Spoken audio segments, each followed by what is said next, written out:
কেমন ঈর্ষা করার মতো একটা পরিবার না? বাবা ছিলেন প্রেসিডেন্ট, মা ছিলেন প্রধানমন্ত্রী, এবং তাও একবার না, তিনবার। তারপরে এখন তাদের ছেলে এখন প্রধানমন্ত্রী হচ্ছেন। তুমি জিয়া ফ্যামিলির কথা বলতেছো, রাইট? একদম। এর আগে শেখ মুজিবুর রহমান প্রেসিডেন্ট ছিলেন এবং ওনার কন্যা শেখ হাসিনাও একই পরিবার থেকে সরকার প্রধান ছিলেন।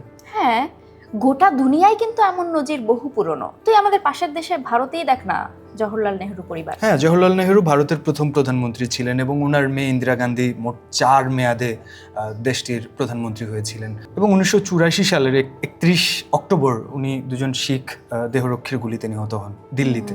আর ওই দিনই ইন্দিরা পুত্র রাজীব গান্ধী শপথ নেন। পাকিস্তানেও তো এমন আছে।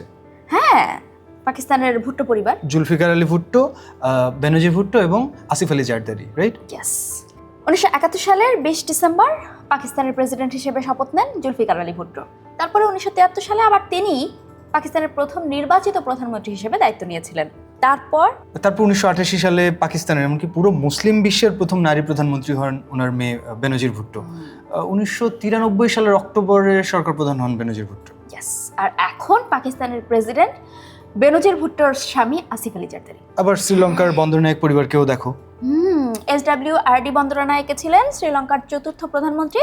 তিনি 1956 সালের এপ্রিলে সরকার প্রধানের দায়িত্ব নিয়েছিলেন।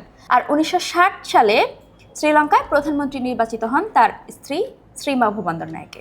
শুধু শ্রীলঙ্কার না, পুরো বিশ্বের প্রথম নারী প্রধানমন্ত্রী ছিলেন তিনি এবং তিনি ক্ষমতায় ছিলেন 1965 সালের মার্চ পর্যন্ত।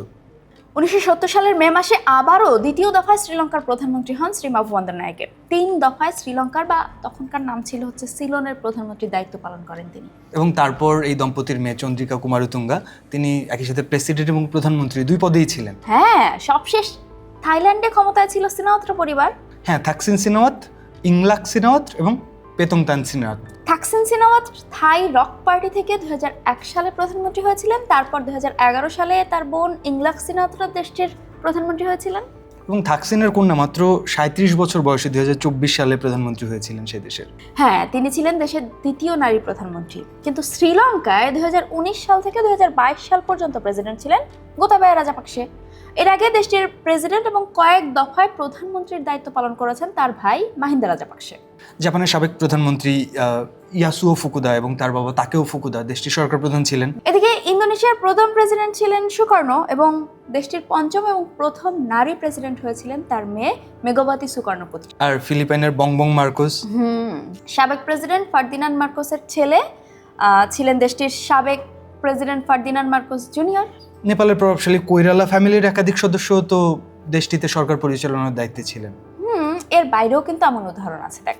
আছেই তো উত্তর কোরিয়ার কিম পরিবার। এখনকার উত্তর কোরিয়ার স্বাধীনতা সংগ্রামের নেতা ছিলেন কিম ইল সাং। 1948 সালের সেপ্টেম্বরে তিনি আবার সরকার প্রধানের দায়িত্ব নেন। পরবর্তীতে 1972 সালে তিনি প্রেসিডেন্টও হয়েছিলেন দেশটির। কিম ইল সাং এর মৃত্যুর পর দেশটির সুপ্রিম লিডার হয়েছিলেন কিম জং ইল। এবং তারপর থেকে এখন পর্যন্ত দেশটির রাষ্ট্র ক্ষমতায় আছেন তার ছেলে কিম জং উন। ইউরোপের দিকে তাকা। ইউরোপের দেশ গ্রিসের প্রভাবশালী রাজনৈতিক পরিবার হচ্ছে পাপান্ড্রিউ পরিবার। জর্জিয়াস পাপান্ড্রিউ তো 3 দফায় গ্রিসের প্রধানমন্ত্রী ছিলেন। 2 ছেলের একজন আন্ড্রেস পাপান্ড্রিউ, তিনি 2 মেয়াদে গ্রিসের প্রধানমন্ত্রী ছিলেন। আর 2009 সালের অক্টোবরে গ্রিসের প্রধানমন্ত্রী হয়েছিলেন জর্জ পাপান্ড্রিউ।